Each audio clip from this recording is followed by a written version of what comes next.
ஜாதி வெறியினால தன்னுடைய அம்மா சொன்னதுனால காதலிக்கிற பொண்ணை விட்டுட்டு வேற ஒரு பொண்ணை திருமணம் செய்யறதுக்காக நம்ம ஹீரோ போறாரு. அந்த திருமணத்துல என்னென்ன பிரச்சனை, நம்ம ஹீரோயினை காதலிச்சு லவ் பண்ணி கல்யாணம் பண்ணிக்கிட்டாரா இல்லையா, இல்ல நம்ம அம்மா ஜாதி வெறியினால வேற ஒரு பொண்ணை திருமணம் செஞ்சுக்கிட்டாரா அப்படின்றது தான் இந்த படத்தினுடைய ஃபுல் கான்செப்டே. ஸோ வாங்க இப்போ நம்ம இந்த கதைக்குள்ள போகலாம். ஸோ இந்த படத்தோட ஸ்டார்டிங்ல நம்ம ஹீரோ ஒரு இந்தியன் பொண்ணை தான் காதலிக்கிறாரு. அதாவது இப்போ ஹீரோவுடைய அம்மா பாரி என்ன சொல்றாங்கன்னு பார்த்தீங்கன்னா, நீ கல்யாணம் பண்ணிக்கிட்டா நீ தெலுங்கு பொண்ணை தான்டா கல்யாணம் பண்ணிக்கணும், ஏன்னா நம்ம வந்து தெலுங்கு அப்படின்ற மாதிரி சொல்றாங்க. இதை கேட்ட பாரியும், ஐயோ நம்ம ஒரு இந்தியன் பொண்ணை காதலிச்சிட்டு இருக்கோமே, நம்ம அம்மா மேரேஜுக்கு ஒத்துக்க மாட்டாங்களோ அப்படின்ற மாதிரி நம்ம ஹீரோ பாரி மனசுல குழப்பமாவே இருக்கு. இது பத்தாதுன்னு நம்ம ஹீரோவுடைய அம்மா தான் இவங்களுடைய ஜாதி சங்க தலைவரே. ஆனா நம்ம ஹீரோவுடைய அவங்க அப்பா அப்படிலாம் கிடையாது. நீ என்ன பொண்ணை வேணாலும் லவ் பண்ண வாங்கினே, நான் உனக்கு துணையா நிக்கிறேன், நீ எந்த ஜாதியில வேணா பொண்ணை லவ் பண்ணி கல்யாணம் பண்ணி கொடுத்தா நான் ஆசை பண்ணிக்கிறேன் அப்படின்ற மாதிரி ஒரு கேரக்டர் அவரு. ஆனா நம்ம ஹீரோவுடைய அவங்க அம்மா என்ன பண்ணுவாங்க தெரியுமா, தன்னுடைய சொந்தக்காரங்க வேற எதனா ஒரு ஜாதி பையன் பொண்ணை எதனா கல்யாணம் பண்ணிட்டு வந்துட்டா கூட அவங்கள்ட்ட சண்டை போட்டு பிரிச்சு வச்சிருவாங்க. அந்த மாதிரி ஒரு கேரக்டர் தான் நம்ம ஹீரோவுடைய அம்மா. ஸோ இப்போ நம்ம ஹீரோ காலேஜ் படிக்கும் போதே நம்ம ஹீரோயினி கூட பெஸ்ட் ஃப்ரெண்டு, அதாவது 2 பேரும் ஒன்றா தான் இருப்பாங்க, ஒன்றா தான் சுற்றிட்டு இருக்காங்க. அப்படியே இவங்க வாழ்க்கை போயிட்டு இருக்க ஃப்ரெண்ட்ஸ் அப்பவே இதை பார்த்து நம்ம ஹீரோ என்ன பண்ணுறாரு, எவ்வளோ நாளைக்கு தான் நம்ம ஃப்ரெண்ட்ஸாகவே இருக்குது, நம்ம ஒரு ஃப்ரெண்ட்ஸுக்கு ப்ரப்போஸ் பண்ணி பார்ப்போம், எனக்கு ரொம்ப பிடிச்சிருக்கு அப்படின்னு சொல்லிட்டு இப்போ ஹீரோயினி கிட்ட ப்ரப்போஸும் பண்ணலான்னு போகிறாரு. ஆனால் நம்ம ஹீரோயினி ஃபுல் அண்ட் ஃபுல் கிறிஸ்டின், அதாவது அவங்களுக்கு கடவுள் நம்பிக்கை ரொம்பவே அதிகம். நம்ம ஹீரோவும் நம்ம ஹீரோயினிகிட்ட போய் ப்ரப்போஸ் பண்ண நம்ம ஹீரோயினி என்ன சொல்கிறாங்கன்னா, என்னுடைய கிறிஸ்டின் சாமியை வந்து ஒத்துக்கிட்டா மட்டும்தான் வந்து இந்த காதலை ஏற்றுப்பேன் அப்படின்ற மாதிரி. இந்த கிறிஸ்டின் சாமியும் பல வருஷமாக அந்த காதலை ஏற்றுக்காம அப்படியே ஓட்டிகிட்டு இருக்க, இதை பார்த்த நம்ம ஹீரோவும் தான் கூட பழகின நம்ம ஹீரோயினியை அவங்க வீட்டுக்கு என்ன தெருவுக்குள்ளே கூட கூப்பிட்டு வர முடியாமல் இருக்காரு. இப்படியே ஒவ்வொரு டைமும் நம்ம ஹீரோ ப்ரப்போஸ் பண்ண நம்ம ஹீரோயினியை ரிஜெக்ட் பண்ணிகிட்டே இருக்காங்க, நான் பண்ண மாட்டேன் அப்படின்னு சொல்லிட்டு. அப்போ தான் நம்ம ஹீரோயினுடைய கசின் இருக்காங்க இல்லையா, அவங்க வந்து ஒரு பையனை லவ் பண்ணுறாங்க. அந்த பையன் யாருன்னு பார்த்தீங்கன்னா கிறிஸ்டின் தான் அந்த பையன். அதனால அந்த பையன் என்ன சொல்கிறான்னா, நம்ம ஹீரோயினிகிட்ட நீ யாரை வேணாலும் லவ் பண்ணு, நம்ம தமிழ் பசங்களை மட்டும் லவ்வே பண்ணாத, அவங்கெல்லாம் நம்மளை ஏமாற்றிட்டு போயிடுவாங்க அப்படின்ற மாதிரி. ஆல்ரெடி நம்ம ஹீரோயினி நம்ம ஹீரோ ப்ரப்போஸ் பண்ணதை ஒத்துக்காமல் இருக்க, இப்போ வேற வந்து நடுவில் குட்டி குழப்பி விட்டு போயிடுறான். இப்போ ஹீரோக்கும் வீட்டில் எத்தனை பேர்னு பார்த்தீங்கன்னா கூட ஒரு அக்கா ஒரு தம்பி, இவங்க மட்டும்தான். தம்பி காலேஜ் பட்டிருக்கான், அக்கா வந்து ஒரு குடும்ப இஷ்யூனால தன்னோட வீட்டில் வந்து இருக்காங்க. இவங்களோட வாழ்க்கை போயிட்டு இருக்க கொஞ்ச நாள்ல நம்ம ஹீரோவும் அடிக்கடிக்கு ப்ரப்போஸ் பண்ண நம்ம ஹீரோயினை ரிஜெக்ட் பண்ணிடுறாங்க. இதெல்லாம் ஒரு கட்டத்தில் செட் ஆகுதுன்னு சொல்லிட்டு ஹீரோ டிமோட்டிவேட்டாக உட்காந்துருக்காரு. அப்பதான் நம்ம கோபி உள்ள வந்து, டேய் மச்சான் அவெல்லாம் தட்டி விட்றா, அவெல்லாம் நமக்கு செட் ஆக மாட்டாடா அப்படின்ற மாதிரி அவரும் இன்னும் 2 வந்து டிமோட்டிவேட் பண்ணிட்டு இருக்காரு. இருந்தாலும் நம்ம ஹீரோ என்ன சொல்றாருன்னு பார்த்தீங்கன்னா, நான் அவளை எப்படியாவது கரெக்ட் பண்ணி பிக்கப் பண்ணி காமிக்கிறேன்டா மச்சான் அப்படின்னு சொல்லிட்டு கோபிகிட்ட சொல்லிட்டு போயிடுறாரு. ஹீரோ கடைசி வரைக்கும் எவ்வளோ தான் ட்ரை பண்ணாலும் நம்ம ஹீரோயினி வர மாதிரி தெரியல, லவ் பண்ணுற சொல்கிற மாதிரியும் தெரியல. இதுலேயே ஒரு கட்டத்தில் நம்ம ஹீரோவும் சரி விட்டுடலாம் அப்படின்ற முடிவுக்கு வந்துடுறாரு. அப்படியே பார்த்தீங்கன்னா நம்ம ஹீரோட வீட்லேயும் அவங்க அம்மா தன்னுடைய மகனுக்கு எப்படியாவது பொண்ணை பார்த்து கல்யாணம் பண்ணி வைக்கணுன்ற முடிவுக்கு வந்துடுறாங்க. ஒரு பொண்ணையும் பார்க்க ஆரம்பிக்கிறாங்க. நம்ம ஹீரோ நம்ம ஹீரோயினி கிட்ட அதிகமாக பேச்சுவார்த்தை கிடையாது, எந்த ஒரு ஃபோனுமே கிடையாது, எந்த ஒரு மெசேஜுமே கிடையாமல் இருக்காரு. அப்போ தான் ஆல்ரெடி தன்னோட ஹீரோயினுடைய இருக்காங்க இல்லையா, ஹீரோயினுடைய கசின், அவங்க வந்து என்ன சொல்கிறாங்கன்னு பார்த்தீங்கன்னா, நீ இப்போல்லாம் அந்த பையன் உனக்கு ஃபோன் பண்ணுறது இல்லைன்னு சொல்கிற, அதனால் அந்த பையனுக்கு நீ ஒரு டெஸ்ட் வை, அந்த பையனுக்கு ஒன்றே ஒன்று தான் தேவைப்படும், அதாவது செக்ஸ் உங்கள்கிட்டருந்து. அதாவது இப்போ லவ் பண்ணுற எல்லா பசங்களுமே ஒரு பொண்ணை எதுக்கு பழகுறாங்க, கல்யாணத்துக்கு முன்னாடி அந்த செக்ஸுக்காக தான் பழகுறாங்க. இதே வச்சு நீ அந்த பையனை ஒரு டெஸ்ட் மட்டும் பண்ணு, அதில் அந்த பையன் பாஸ் ஆகிட்டானா அந்த பையனை காதலிச்சு கல்யாணம் பண்ணிக்கோ அப்படின்ற மாதிரி சொல்லிடுறாங்க அந்த கசின். இதனாலே நம்ம ஹீரோயின் என்ன பண்ணுறான்னு பார்த்தீங்கன்னா, ரொம்ப நாளாக நம்ம பின்னாடி சுற்றினான், காலேஜெல்லாம் ப்ரப்போஸ் பண்ணான், நம்ம எதுவும் கண்டுக்கல, அந்தளவுக்கு அவனை ஏற்றுக்கல, இப்போ நம்ம என்ன பண்ணலாம், இந்த டெஸ்ட் பண்ணி பார்ப்போம் அப்படின்னு சொல்லிட்டு பண்ணுறாங்க. அப்போ தான் நம்ம பாரியும் வெட்டியாக இருந்தால் கூட நம்ம ஹீரோயினி அந்த டைமில் கால் பண்ணி, வா நம்ம காஃபி ஷாப்புக்கு போகலாம், ரூம் போகலாம் அப்படின்ற மாதிரி கூப்பிட்றாங்க. கொஞ்சம் அப்படியே ரொமான்டிக்காகவும் பேச ஆரம்பிக்கிறாங்க மொபைலில். என்ன இவ எப்பயுமே இப்படி பேச மாட்டாளே நம்மக்கிட்ட, எரிஞ்சு எரிஞ்சு தானே விழுவா, இருக்காங்க இப்போ ரொம்ப நல்லவளாக பேசுகிறா, அதாவது கொஞ்சம் லவ் பண்ணுற மாதிரி பேசுகிறா அப்படின்ற மாதிரி நம்ம பாரிக்கு ஒரு சந்தேகம். சந்தேகம் இல்லை, அந்தளவுக்கு அதை கண்டுக்கல. நம்ம ஹீரோயினி கால் பண்ணி கூப்பிட்டாலும் நம்ம பாரியும் இல்லை நான் வரல வேலை இருக்குது அப்படின்ற மாதிரி அவாய்ட் பண்ணிடுறாரு. இப்படியே போயிட்டுருக்க நம்ம ஹீரோயினையும் பாரு நம்ம என்னென்னவோ சொல்லி கூப்பிட்டு கூட அவன் நம்ம கூட வரல.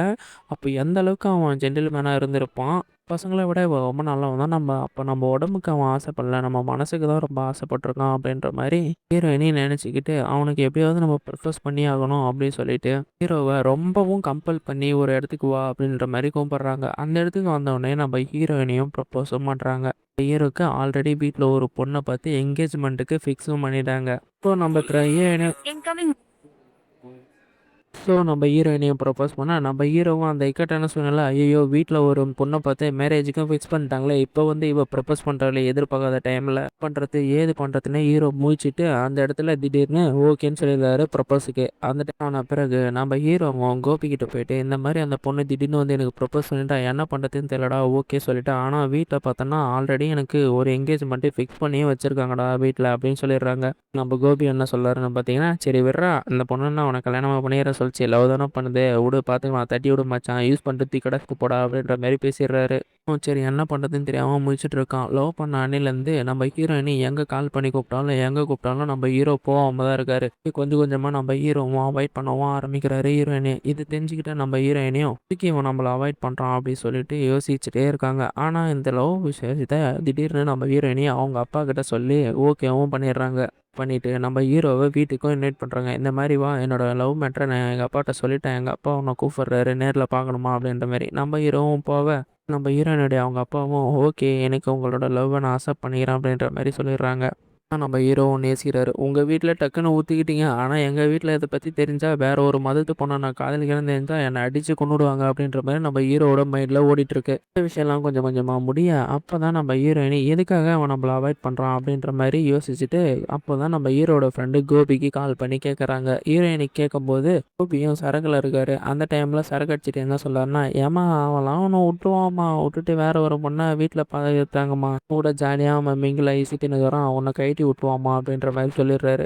ஆமா அவங்களாம் நீ நம்பிட்டு இருக்க அப்படின்ற மாதிரி சொல்ல, அப்போதான் நம்ம ஹீரோயினிக்கு சரியான கோவம் வந்துடுது. என்ன பண்ணுறாங்கன்னு பார்த்தீங்கன்னா, ஹீரோயினியும் டேரெக்டாக நம்ம ஹீரோவோட வீட்டுக்கு போயிட்டு சண்டை போடவும் ஆரம்பிக்கிறாங்க. சண்டை போட்டு கத்திட்டு அங்கேருந்து வந்துடுறாங்க. அந்த இடத்துல நம்ம ஹீரோவும் என்ன பண்ணுறதுன்னு தெரியாமல் மூச்சிட்டு நின்றுட்டுருக்காரு. அதுக்கப்புறம் தான் கொஞ்ச நேரம் கழிச்சு நம்ம ஹீரோவும் டெஸ்ட் பண்ணி பார்க்குறாரு. என்ன பண்ணுறாருன்னு பார்த்தீங்கன்னா, நம்ம போயிட்டு நம்ம லவ் தானே ப்ரப்போஸ் பண்ணால், நம்ம இந்த சைடு பார்த்தோன்னா நம்ம அம்மா பார்த்த பொண்ணு தான். இருந்தாலும் பொண்ணு கூட வாழ்ந்தா நம்ம அம்மாவுக்கு பிடிச்ச பையனாக இருக்கலாம். ஆனால் நம்மளோட லைஃப்பில் நம்ம இவளை தேர்ந்தெடுத்திருக்கோம். இவன் நமக்கு ப்ரப்போஸ் பண்ணியிருக்கா. இவளை கல்யாணம் பண்ணால் லைஃப் லாங் நம்ம சந்தோஷமாக இருக்கலாம் அப்படின்னு சொல்லிட்டு ஹீரோயினியை தேடி போகிறாரு. ஹீரோயினியை தேடி போயிட்டு அந்த சமயத்தில் நம்ம ஹீரோயினிட்ட போயிட்டு எல்லா உண்மையும் சொல்கிறாரு. டேய் என்னை மன்னிச்சிரு, நான் ரொம்ப தப்பு பண்ணிட்டேன். என் மேலே எந்த ஒரு தப்பும் இல்லை. என்ன நடந்துச்சு நான் சொல்கிறேன், ஒன் பை ஒன்னாக கேளு. எங்கள் அம்மா தான் இந்த மாதிரி வேற ஒரு மதத்தான். அதுவும் இல்லாமல் எங்கள் அம்மா எங்களோட ஜாதி சங்க தலைவர் ஒத்துக்க மாட்டாங்க. அதனால தான் நீ லவ் ப்ரப்போஸ் பண்ணும் போதுலேருந்து நான் தயங்கி தயங்கி இருந்தேன். ஆனால் இதுக்கு முன்னாடி நான் சின்ன வயசாக இருக்கும் போதெல்லாம் எனக்கு அந்த கவலையே இல்லை. அதனால தான் உனக்கு வந்து நான் அடிக்கடிக்கு ப்ரப்போஸ் பண்ணிட்டு இருந்தேன். இப்போ வீட்டில் ஒரு பொண்ணை பார்த்துட்டாங்க.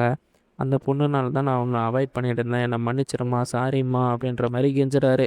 கெஞ்சிட்ட ஹீரோயினும் ஓ இவனுக்கு இந்த மாதிரி ஒரு சூழ்நிலையால் தான் நம்மளை இவன் அவாய்ட் பண்ணியிருக்கான் அப்படின்ற மாதிரி தெரிஞ்சுக்கிட்டு நம்ம ஹீரோயினையும் கொஞ்சமாக சாதுவாக ஆயிடுறாங்க. அப்படியே நம்ம ஹீரோவும் அடுத்த நாளே தன்னுடைய அப்பாக்கிட்ட எப்படியாவது பொண்ணை இன்ட்ரடியூஸ் பண்ணணும்னு சொல்லிட்டு நான் ஹீரோயினை கூப்பிட்டு வந்து இவ தான் நான் லவ் பண்ணுற பொண்ணு கிறிஸ்டின்ப்பா அப்படின்ற மாதிரி சொல்கிறாங்க. நம்ம ஹீரோட அப்பாவும் எனக்கு ஓகேப்பா, நான் அக்செப்ட் பண்ணிக்கிறேன். ஆனால் உங்கள் அம்மா ஒத்துக்கணுமேப்பா, அவள் முடிவு தான்ப்பா இங்கே இருக்குது, நான் கூட முடிவு சொல்ல முடியாதுப்பா அந்த மாதிரின்ற மாதிரி சொல்லிடுறாரு.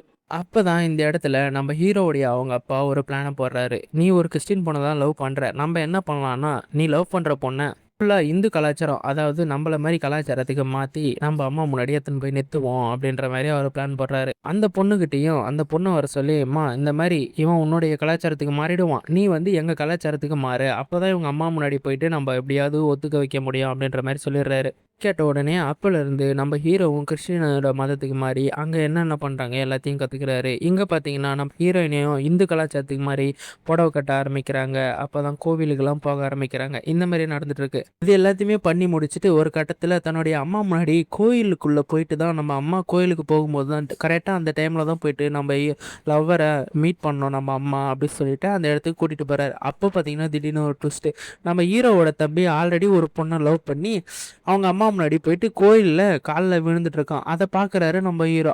நம்ம தம்பி தானே என்ன ஒரு பொண்ணு காலில் விழுந்துட்டு இருக்கான் நம்ம அம்மாவோட அப்படின்னு சொல்லிட்டு பார்த்துட்டு இருந்தா அப்போதான் தெரியுது தம்பி வேற ஒரு பொண்ணை காதலிச்சு எடுத்துன்னு வந்து தன்னுடைய அம்மா காலில் விழ வைக்கிறான்னு சொல்லிட்டு. அப்போதான் அவன் தம்பி சொல்கிறான், அம்மா இந்த மாதிரி நம்ம மதத்து பொண்ணு தான் நான் லவ் பண்ணி கல்யாணம் பண்ணியிருக்கேன், இந்த மாதிரி பாருமா அப்படின்னு சொல்லிட்டு எடுத்துன்னு வந்து முன்னாடி நிறுத்திடுறான் அவங்க அம்மா முன்னாடி. அம்மாவும் பா சூப்பரா, நீ நம்ம மதத்து பொண்ணு தானே கல்யாணம் பண்ணிட்டு வந்திருக்க, உனக்கு 100% நான் உனக்கு ஆன்சப்டா அப்படின்ற மாதிரி சொல்லிட்டு நான் ஒத்துக்கிறேன்டா உங்களோட லவ்வுக்கு அப்படின்ற மாதிரி சொல்லிடுறாங்க. இப்படியே நம்ம ஹீரோவும் அந்த டைமில் போய் நம்ம ஹீரோயினை கூட்டிகிட்டு போய் காலில் விழுக, அந்த டைமில் பார்த்தீங்கன்னா நீ வேறு மதத்து பொண்ணை லவ் பண்ணிட்டேன், நான் இதனால் உன்னோட லவ்வுக்கு நான் ஒத்துக்க மாட்டேன் அப்படி சொல்லிட்டு எதிர்ப்பாக நிற்கிறாங்க. இதே மாரி போயிட்டுருக்கு. அப்பதான் நம்ம ஹீரோ வீட்ல வந்து ரொம்ப சோகத்துல இருக்க. அப்பதான் ஹீரோவோட அவங்க அப்பா போயிட்டு அவங்க அம்மாகிட்ட பேசுறாரு. என்ன பேசுறாருன்னு பார்த்தீங்கன்னா, சரி வேற மதத்து பொண்ணுன்றதுனால தான் நீ ஒத்துக்கல. ஒன்ஸ் ஒரே ஒரு டைம் அவங்க வீட்டுக்கு மட்டும் நம்ம பையன் நம்மள கூட்டு போறானாம். போயிட்டு நம்ப அங்க என்ன நல்லவங்களா இருந்தா நம்ம ஒத்துக்கலாம். அவங்கள அக்செப்ட் பண்ணிக்கலாம்னு சொல்லிட்டு பேசுறாரு. ஹீரோட அம்மாவுக்கு கொஞ்சம் கூட விருப்பம் இல்ல. விருப்பமே இல்லாம அவங்க வீட்டுக்கு போறாங்க. அங்க போய் பார்த்தா நம்ம ஹீரோயின அவங்க அம்மாகிட்ட அப்பதான் திடீர்னு நம்ம ஹீரோட அவங்க அப்பா உள்ள போன உடனே நம்ம ஹீரோயினோட அவங்க அப்பாவை பார்த்த உடனே கோவமாயி அங்கேயே சண்டை போட்டு வெளியே வராரு. வெளியே வந்து இருக்காரு. அப்பதான் பார்த்தீங்கன்னா ஹீரோயினோட அவங்க அப்பா வராரு. ஹீரோயினோட அவங்க அப்பாவை கலார்னு கன்னத்திலேயே ஒரு அரைஞ்சிடுறாரு. இதனாலே ஹீரோவும் என்ன பண்ணிடுறாருன்னு பார்த்தீங்கன்னா, இல்ல ஹீரோயினோட அவங்க அப்பாவை ஒரு அடி அடிச்சிடுறாரு. அடிச்சுட்டு முடிச்சிட்ட உடனே வீட்டுக்கு கிளம்பி வந்துடுறாங்க. அப்பதான் நம்ம ஹீரோ கேட்குறாரு, என்னப்பா உங்களுக்கு பிரச்சனை? இப்போ போன டைம்லயும் இங்கேயும் போயிட்டு பிரச்சனை பண்றீங்களே அப்படின்ற மாதிரி சொல்ல, இப்போதான் ஹீரோட அவங்க அப்பா இந்த படத்தோட ஸ்டார்டிங்லேயே காதுல இருந்து மிஷின் மாட்டிட்டு இருப்பாரு. அந்த மிஷின் மாட்டிட்டு இருக்கிறதுக்கு காரணம் யாருன்னு பார்த்தீங்கன்னா, காது கேட்கறதுக்கு நம்ம ஹீரோட அவங்க அம்மா தான். ஸோ சாரி ஹீரோட அவங்க அப்புறம் பார்த்தா நம்ம ஹீரோவோட அவங்க அப்பாவும் சொல்றாரு, இதுக்கு முன்னாடி நான் சின்ன வயசுல வேலை செஞ்சுட்டு இருக்கும்போது ஒரு ரயில் பெட்டி செய்கிற வேலை செஞ்சுட்டு இருக்கோம். அந்த டைமில் பார்த்தீங்கன்னா ரயில்வே ஸ்டேஷனில் நாங்கள் வேலை செஞ்சுட்டு இருக்கும்போது அவனுக்கு எனக்கு ஒரு தகராறு நடந்தது. அதில் அவன் என்ன பண்ணான்னு பார்த்தீங்கன்னா என்னை அடிச்சுட்டான். அடிச்சு கீழே தள்ளனால எனக்கு காது கேட்காம போயிடுச்சு அப்படின்ற மாதிரி நம்ம ஹீரோட அவங்க அப்பா சொல்றாரு. சரி உங்களுக்குள்ள அந்த டைம்ல நடந்துச்சு பாஸ்டெல்லாம் மறந்துடுங்க. இப்போ வந்து ஒத்துக்கோங்க அப்படின்ற மாதிரி ஹீரோவும் பேச, நம்ம ஹீரோயினியும் நீ எங்க அப்பாவே கை நீட்டி அடிச்சிட்ட தவிர இல்லை உன்னை நான் ஒருபோதும் ஒத்துக்க மாட்டேன்டா அப்படின்ற மாதிரி சண்டை வச்சுட்டு இருக்காங்க. இப்படியே உங்களோட ஃபைட்டு சண்டைலாம் போயிட்டு தான் இருக்கு. அப்படியே நம்ம ஹீரோவோட அவங்க அப்பாவும் சாரி அப்படியே நம்ம ஹீரோவுடைய அவங்க அம்மாவும் என்ன பண்ணுறாங்கன்னு பார்த்தீங்கன்னா, அப்பா இவங்களுக்குள்ள ஒரு தகராறு நடந்துச்சு. இப்போ விடவே கூடாதுடா. எப்படியாவது நம்ம பார்த்த பொண்ணை நம்ம பையனுக்கு கல்யாணம் பண்ணி வச்சிடலான்னு கல்யாணத்துக்கு ஒரு சைடு தடபுடலா ஏற்பாடு பண்ணிட்டுருங்க. கல்யாணத்துக்கு வேண்டிய வேலைகள்லாம் நடந்துருக்கு. ஆனால் ஹீரோக்கு இதில் கொஞ்சம் கூட விருப்பம் இல்ல. என்னை போயிட்டு எப்படி எப்படியோ கன்வின்ஸ் பண்ண ஆரம்பிக்கிறாங்க. ஒரு கட்டத்தில் எல்லாருமே சாதுவாக பேசி ரொம்பவும் நல்ல முடிவாக எடுக்கிறாங்க. எடுத்த அப்புறம் கூட நம்ம ஹீரோட அவங்க அம்மாவுக்கு கொஞ்சம் கூட உடன்பாடே இல்லை. அந்த இடத்துல கல்யாணத்தில் ஃபைட்டு எல்லாமே வந்து கடைசியாக ஒரு வழியா நம்ம ஹீரோவோட அவங்க அம்மாவும் ஒத்துக்கிட்டு அந்த கல்யாணம் நல்லபடியாக முடியுது. அதோட இந்த படத்தையும் முடிக்கிறாங்க. ஸோ ரிவ்யூ வந்து உள்ளே கொஞ்சம் நான் திக்கி திக்கி பேசியிருப்பேன். ஸோ இதுக்கப்புறம் நான் அதை மாற்றிக்கிறேன். ஸோ நீங்கள் ஒரு சப்ஸ்கிரைப் மட்டும் பண்ணீங்கன்னா அதுவே எங்களுக்கு பெரிய உதவியாக இருக்கும். ஸோ மறக்காமல் சப்ஸ்கிரைப் பண்ணிவிடுங்க. நெக்ஸ்ட் வீடியோவில் நான் வந்து உங்களை பார்க்குறேன்.